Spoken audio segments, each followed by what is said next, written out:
নমস্কার। ছেলেবেলা থেকেই আমার বর্ষা বড় প্রিয়, তবে বর্ষার থেকেও বেশি প্রিয় কালবৈশাখী। আমাদের ছেলেবেলায় ঘরে ঘরে এত এসির চল ছিল না, তবে সহনশীলতা বেশি ছিল, সে কথা ভুললে চলবে না।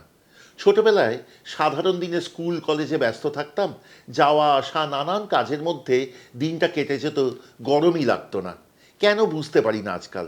তবে সেখানে কিন্তু ছিল লোডশেডিং। ছুটির দিনে যদি লোডশেডিং হতো তাহলে বড় কষ্ট হতো।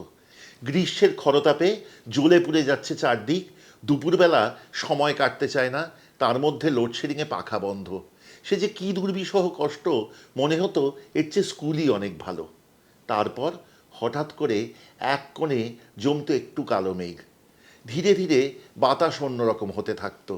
সেই কালো মেঘ বাড়তে বাড়তে বাড়তে বাড়তে আকাশ ঢেকে ফেলতো। চারিদিকে সাঁই সাঁই করে বইতো কি সুন্দর ঠান্ডা বাতাস। তখন আমরা সব ভাই বোনেরা দৌড়ে ছাদে চলে যেতাম। আমাদের ছাদ ছিল 4 তলার ওপর 5 তলায়।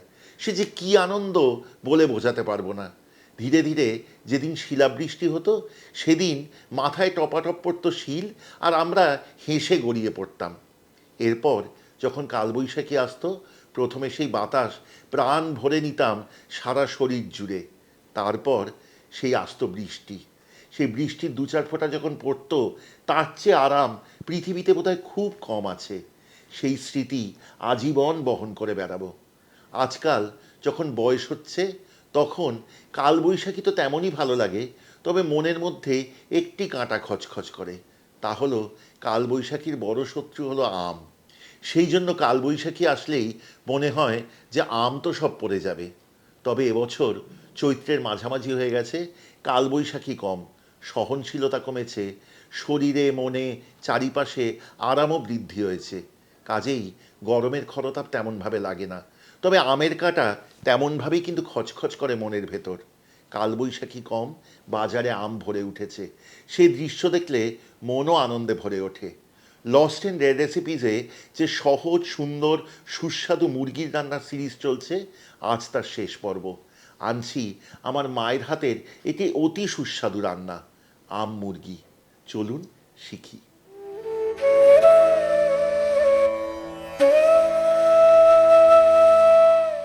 আম মুরগি রান্নার জন্য কিন্তু মুরগির মাংস মাঝারি টুকরোয় কেটে নিতে হবে। এরপর 3টি কাঁচা আম ভালো করে বেটে নিন। তারপর মুরগির মাংসের সাথে মেখে নিন সেই বাটা আম।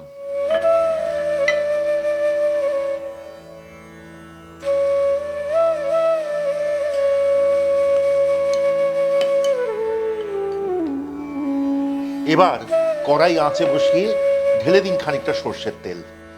তেল গরম হলে তাতে ফোড়ন দিন গোটা 2-3 তেজপাতা, 2টি শুকনো লঙ্কা এবং একটি বড় এলাচের বীজ। ফোড়নের সুগন্ধ বেরিয়েছে। এবার এতে ঢেলে দিন 3টি ছোট কুচি করা পেঁয়াজ। পেঁয়াজে রং ধরা অবধি ভাজতে থাকুন। যতক্ষণ পেঁয়াজ ভাজা হচ্ছে, একটি বাটিতে নিয়ে নিন 1.5 চামচ ধনে গুঁড়ো, 1.5 চামচ পরিমাণ জিরে গুঁড়ো, 2 চামচ লঙ্কার গুঁড়ো। মনে রাখবেন এই রান্নায় কিন্তু হলুদের ব্যবহার নেই, এবং 1 চামচ গোলমরিচ গুঁড়ো। খানিকটা জল দিয়ে সব মশলা ভালো করে গুলে রাখুন। পেঁয়াজে সুন্দর রং ধরেছে। এবার এতে যোগ করুন 1.5 চা চামচ পরিমাণ আদা বাটা, 1 চা চামচ পরিমাণ রসুন বাটা এবং অল্প জল। সাথে দিয়ে দিন নিজের স্বাদ অনুযায়ী কাঁচা লঙ্কা। মশলা এবার কষান ততক্ষণ যতক্ষণ না আদা রসুনের কাঁচা গন্ধ পুরোপুরি চলে যায়। আদা রসুনের কাঁচা গন্ধ চলে গেছে। এবার এতে ঢেলে দিন আগে থেকে গুলে রাখা মশলা।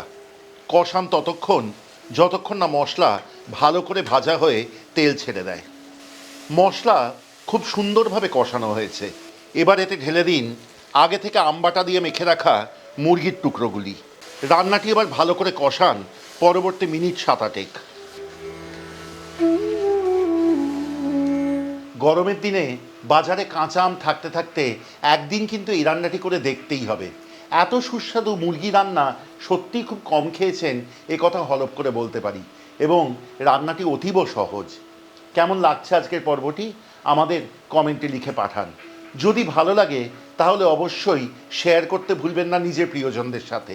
আর হ্যাঁ, যদি মনে করেন আমাদের চ্যানেলের সঙ্গে থাকবেন তাহলে সাবস্ক্রাইব করুন এবং বেল আইকনটি টিপে দিলে আমাদের চ্যানেলের সব রান্নার নোটিফিকেশন কিন্তু প্রথম পৌঁছবে আপনার কাছে।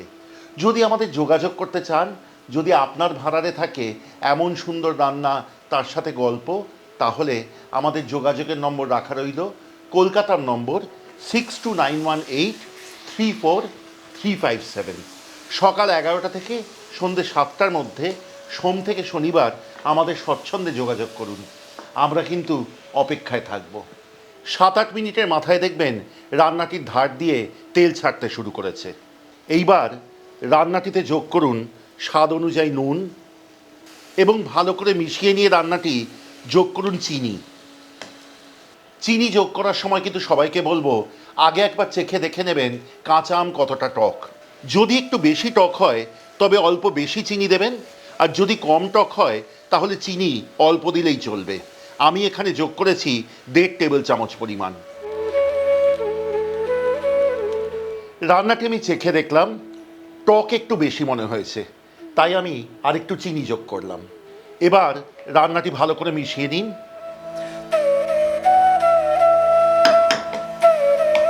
এবং যোগ করুন 1.5 কাপ পরিমাণ গরম জল।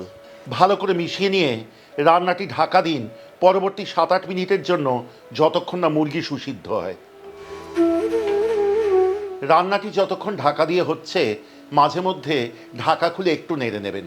7-8 মিনিটের মাথায় রান্নাটির ঢাকা খুলুন, দেখবেন ঝোল ঘন হয়েছে এবং রান্নাটিও সুসিদ্ধ হয়েছে। এইবার এই রান্না শেষ করার পালা। ওপর দিয়ে ছড়িয়ে দিন অল্প খানিকটা ঘি। এই রান্না কিন্তু পরিবেশন করবেন গরম ভাতের সাথে অথবা রুটি বা পরোটার সাথে।